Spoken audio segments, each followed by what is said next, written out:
নমস্কাৰ ভিউৱাৰসকল, আজি অনুৰাগিনী ধাৰাবাহিকখন চাবলৈ বহুত বেছি ভাল লগা হ'ব কিয়নো যোৱাটো খণ্ডত দেখিব পাইছিল যে সপোনৰ গাৰ্লফ্ৰেণ্ড প্ৰিয়ে সপোনৰ দেউতাকক ব্লেকমেইল কৰি হ'লেও আমাৰ ৰিলেশ্যনশ্বিপটো একচেপ্ট কৰাব লাগিব বুলি সপোনক ক'ব।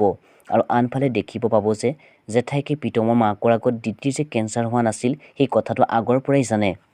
মাত্ৰ প্ৰীতমৰ ককাই সৌৰভৰ পৰা টকা সৰকাবৰ কাৰণে অভিনয় কৰিছিল বুলি প্ৰীতমৰ মাকৰ আগত ক'ব আৰু কথাটো শুনি মাক আচৰিত হ'ব। আৰু আনফালে দেখিবলৈ পাব যে ঋতিকাই প্ৰীতম আৰু দিতিক ইনচাল্ট কৰি ক'ব যে তোমালোকে যিজন ককাইক পাইছা যিজনে সকলো অভাৱৰ বিনা দ্বিধাই পূৰণ কৰি থাকে বুলি ক'ব।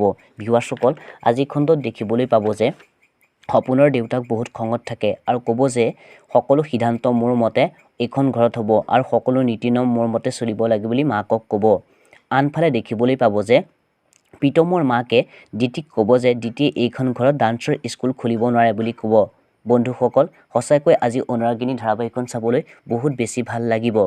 কোনে কোনে অনুৰাগিনী ধাৰাবাহিকখন চাবৰ বাবে অপেক্ষা কৰি আছে প্লিজ কমেণ্ট কৰি জনাব। আৰু ভিডিঅ'টো চাই ভাল পালে লাইক কমেণ্ট শ্বেয়াৰ কৰিব, লগতে চেনেলটো ছাবস্ক্ৰাইব কৰি ল'ব।